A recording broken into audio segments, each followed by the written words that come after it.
अस्सलाम वालेकुम। 72 हुरैन, पहले आई कश्मीर फाइल्स, फिर आई द केरला स्टोरी और अब है 72 हुरैन। इनकी मेहनत को दाद देनी चाहिए। काफ़ी मेहनत लगती है ऐसी पिक्चर बनाने में जिसका रियलिटी से कोई लेना देना नहीं होता, और फिर उसे बेस्ड ऑन ट्रू इवेंट्स बना के पिक्चर बनाने की, बेतहाशा उसमें नफ़रत भरने की एक कौम के लिए। और वो मेहनत कहीं ना कहीं रंग भी लाती है। उनकी पब्लिक रिएक्शंस में दिखता है, लोगों के कमेंट्स में दिखता है, लोगों के बिहेवियर में दिखता है। जब कोई पब्लिक प्लेस पे आप जाओ तो वहाँ नज़र आता है कि इनकी सारी मेहनत रंग ला रही है, कि इनकी जो नफ़रत फैलाने का जो इनका प्रोपोगेंडा है वो कितना कामयाब हो रहा है। तो मतलब वो लोग कामयाब हो रहे हैं जो नफ़रत फैलाना चाहते हैं। हमारा क्या? हमें कुछ करना नहीं चाहिए? नॉट ओनली मुस्लिम्स, पर वो लोग जो शायद किसी ऐसे मुस्लिम को जानते हैं जो ऐसा नहीं है, उन लोगों के लिए कुछ भी नहीं, हमारे लिए कुछ भी नहीं। क्यों? आप लोग सब भी खड़े हो ना, आप और मैं, आप जैसे लोग, मेरे जैसे लोग, जिनको नफ़रत नहीं पसंद, जिनको ऐसी सारी चीज़ें देखना नहीं पसंद, ऐसी सारी चीज़ें सुनना नहीं पसंद। आई एम श्योर बहुत सारे ऐसे नॉन मुस्लिम्स होंगे, आई एम श्योर बहुत सारे ऐसे रियल इंडियंस होंगे जो लोग अभी भी यूनिटी में मानते हैं, अभी भी यूनिटी इन डाइवर्सिटी के कॉन्सेप्ट को समझते हैं, और अभी भी ये चीज़ समझते हैं कि ये सिर्फ और सिर्फ हेट प्रोपोगेंडाज है। मेरे हिसाब से ना बहुत इम्पॉर्टेंट है कि मैं आज की वीडियो में कुछ बातें क्लियर कर सकूं। आप लोग प्लीज़ ये वीडियो एंड तक देखना, क्योंकि मैं चाहती हूँ कि जो जो चीज़ें मैंने समझी है आप लोग भी समझिए। अगर आप इस्लाम से नफ़रत करते हैं ना तो प्लीज़ ये वीडियो ओपन करिए और देखिए लास्ट तक। देखिए, Ajmal Kasab, Dawood Ibrahim, Osama bin Laden, ये 3 नाम हैं, और भी ऐसे बहुत सारे होंगे, मैं नहीं जानती उनको।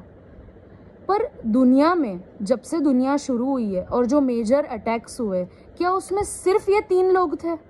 और कोई रिलीजन या और कोई लोग नहीं थे?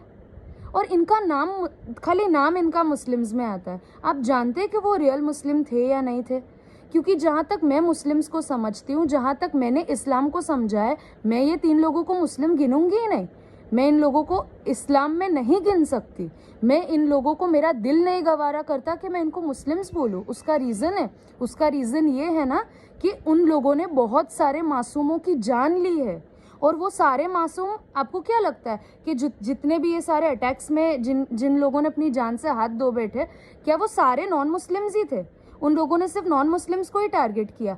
जो मुंबई सेंट्रल में हुआ था, मुंबई सेंट्रल में सिर्फ नॉन मुस्लिम्स ही रहते। आपने देखी होगी ना, ट्रेन्स में, उस एरिया में कितने सारे मुस्लिम्स रहते, कितने सारे लोग, मासूम लोग मर चुके थे। और वो मरे हुए में से किसी ने ये डेटा नहीं निकाला कि हिंदूज कितने थे, मुस्लिम्स कितने थे, क्रिश्चियंस कितने थे। सब मासूम लोग मर गए थे। ये जो अटैक्स हुए थे ना, उसमें मासूमों की जान ली है। और अल्लाह ताला का पता है, आप जानते हैं क्या कॉल है? अल्लाह ताला ने कहा है, और ये चीज़ हमारे नबी ने हम तक कन्वे की है, कि अगर कोई एक भी बेगुनाह इंसान को मारता है तो वो पूरी इंसानियत को मार देता है। ये है इस्लाम। ये इस्लाम सिखाता है कि अगर आपने एक भी बेगुनाह की जान ली है ना, अगर आप अल्लाहू अकबर करके आप किसी की जान ले लोगे, तो आपको क्या लगता है अल्लाह ताला आपको जन्नत नसीब करेगा? नहीं, जन्नत नहीं मिलेगी आपको। आपको जहन्नुम की ऐसी आग में डाला जाएगा ना, जिससे आप तौबा करना चाहो ना तो भी आप बाहर नहीं निकल पाओगे, ऐसी आग में डाला जाएगा। और ये जो बेगुनाहों की जान लेकर ये जो अल्लाहू अकबर के नारे लगा देते हैं, उनका अल्लाह ताला से कोई वास्ता नहीं होता, क्योंकि हमारे अल्लाह ने, हमारे कुरान में या हमारे नबी ने हमको ऐसा कुछ भी नहीं सिखाया है। तो हम जब उन्हें मुस्लिम्स नहीं कंसिडर करते, तो आप लोग क्यों ज़बरदस्ती उनको मुस्लिम्स में डाल रहे हैं? और कौन से कंसेप्ट को कहाँ कनेक्ट कर रहे हैं आप लोग? क्यों ज़बरदस्ती का हेट फैलाने की कोशिश कर रहे हैं? 72 हुरैन, क्या लगता है कि ये जो अटैक्स किए उन लोग को जन्नत नसीब होगी, उनको हुरैन मिलेगी? ऐसा नहीं होता है, ऐसा नहीं होता है। आप लोग समझिए प्लीज़। ये जो कॉन्सेप्ट है ना जन्नत और जहन्नुम का, स्वर्ग और नर्क का, हेवन और हेल का, ये सिर्फ इस्लाम में नहीं है, ये हर रिलीजियस बुक्स में है। हर रिलीजियस बुक्स में अच्छा करने के रिवॉर्ड्स और गलत करने के जो पनिशमेंट्स है उसे कहा गया है। ठीक है। अब ऐसी बात हुई कि ये जो हम पिक्चर्स में देखते हैं ना कि किसी का जब खून करना होता है तो कुछ पैसे ऑफर करते हैं और फिर खून हो जाता है, ऐसा होता है ना। तो ये बात ऐसी हुई कि अब पैसों का कॉन्सेप्ट, मनी का सिस्टम ही हटा दो दुनिया में से, क्योंकि पैसे की वजह से लोगों के खून हो रहे हैं, तो पैसों का कॉन्सेप्ट हटा दो। ये लॉजिकल नहीं लगता ना, ये बिल्कुल लॉजिकल नहीं है। एक बात आप लोग प्लीज बार बार याद रखें कि ह्यूमैनिटी जो होती है, इंसानियत जो होती है ना, वो या तो किसी इंसान के अंदर होती है या तो किसी इंसान के अंदर नहीं होती। मजहब, किसी का मजहब ये नहीं सिखाता कि बेगुनाहों की जान लेनी चाहिए, कि बेगुनाहों को मारकर तुम्हें कुछ अच्छा रिवॉर्ड मिलने वाला है। नहीं, ऐसा नहीं होता।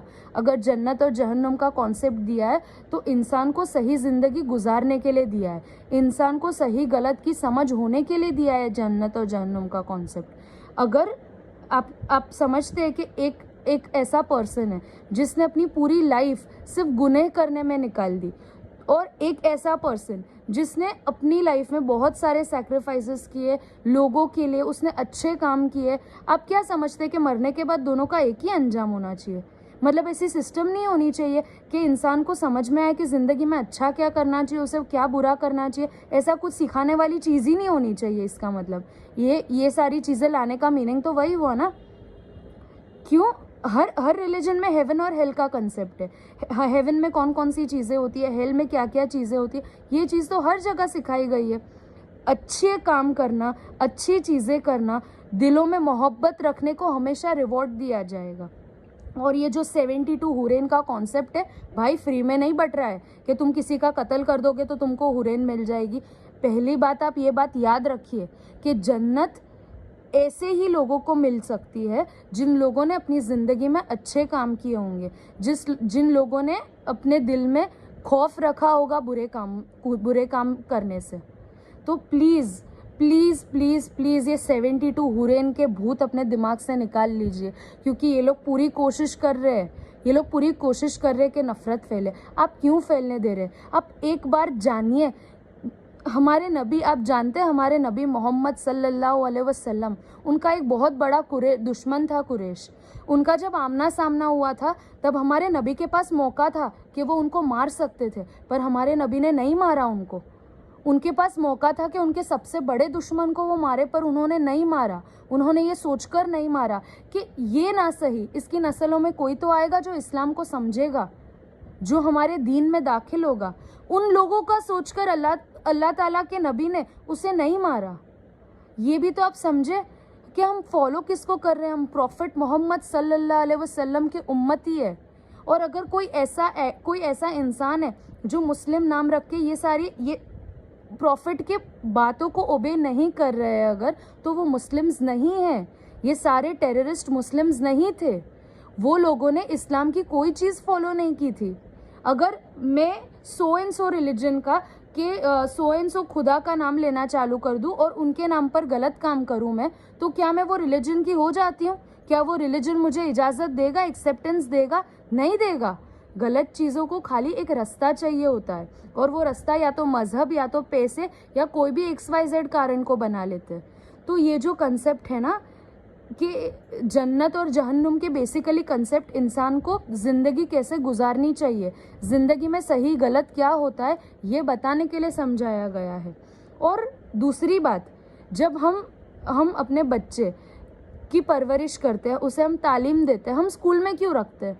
हम अपने बच्चों को स्कूल में क्यों रखते हैं? क्या ज़रूरत है उन्हें स्कूल में जाने की? वो लोग घर पे रहकर भी तो दुनियादारी सीख सकते हैं ना।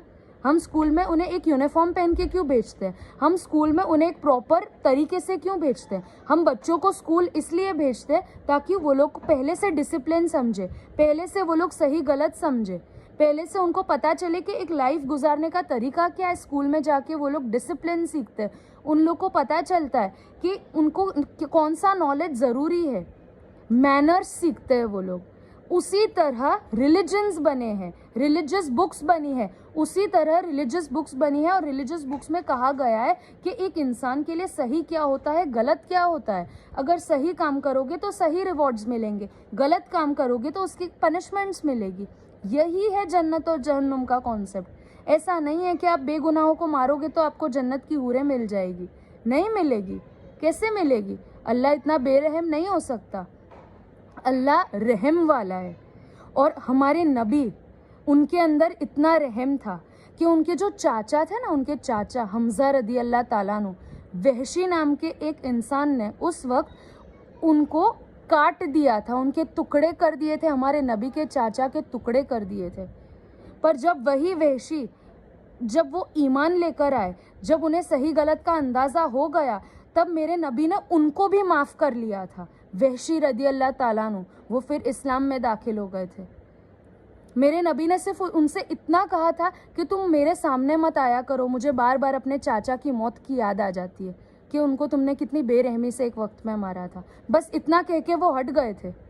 वो वहशी रदी अल्लाह ताला अन्हु फिर इस्लाम में दाखिल हुए थे। वो भी इस्लाम के बहुत बड़े दुश्मन थे और वो आखिर में ईमान लेकर आए थे। मेरे नबी ने उनको भी माफ़ कर दिया था। तो सोचो ये इस्लाम कितना रहम वाला रिलीजन है। Please please stop spreading so much hatred, stop spreading poison. ये ऐसा पॉइजन है ना कि नफ़रत एक ऐसी पॉइजन होती है ना जो अच्छे अच्छों का दिमाग ख़राब कर सकती है। हम और आप, हम सब मैं कोई दूसरे रिलीजियस की किताब उठा के नहीं खोलना चाहती, मैं उसके रिवॉर्ड्स या उसकी पनिशमेंट्स नहीं गिनना चाहती। जबकि मैं जानती हूँ कि सारे रिलीजियस बुक्स में क्या क्या रिवॉर्ड्स दिए गए। जंग में मरने वालों को हूरें नसीब होगी। और एक बात हमेशा याद रखना कि जन्नत की जो हूरें होंगी ना, उससे भी ऊंचा दर्जा अल्लाह ताला जानते किसे दिया अल्लाह ने उन हूरों की सरदार को, जो दुनिया में जो बीवियां होती है ना, जो बीवी होती है ना शौहर की, वो जन्नत में हूरों की सरदार होगी। तो वो जो मेल होगा ना, वो ऑटोमेटिकली सारी हूरों को छोड़कर अपनी वाइफ के पास ही फाइनली आएगा, क्योंकि वो हूरों की सरदार अल्लाह ताला उसकी बीवी को ही बनाएगा जन्नत में। जन्नत में मियाँ और बीवी अपने परफेक्ट वर्जन में होंगे जो दुनिया में नहीं थे। तो जन्नत और जहन्नुम का कॉन्सेप्ट सिर्फ इंसान को सही और गलत ज़िंदगी सिखाने के लिए बनाया गया है। बस मैं इतना ही कहना चाहूँगी। तो इस 72 हुरैन पिक्चर देखकर अगर आप लोग आए ना, तो अगर आपको एंटरटेनमेंट के लिए देखना है तो देखो, क्योंकि लोग तो बहुत सारी बुरी चीज़ें भी देखते हैं एंटरटेनमेंट के लिए, तो वो एंटरटेनमेंट तक ही रखिए, उसे प्लीज़ इस्लाम से कनेक्ट मत कीजिएगा, क्योंकि उसका दूर दूर से इस्लाम से कोई वास्ता नहीं है। तो अगर आप लोग मेहनत कर रहे हैं ना नफ़रत फैलाने के लिए, तो मेरे जैसे और लोग खड़े होंगे जो आप लोगों को सही बात बताने की कोशिश करेंगे, तो उन्हें गलत मत समझना। Thank you.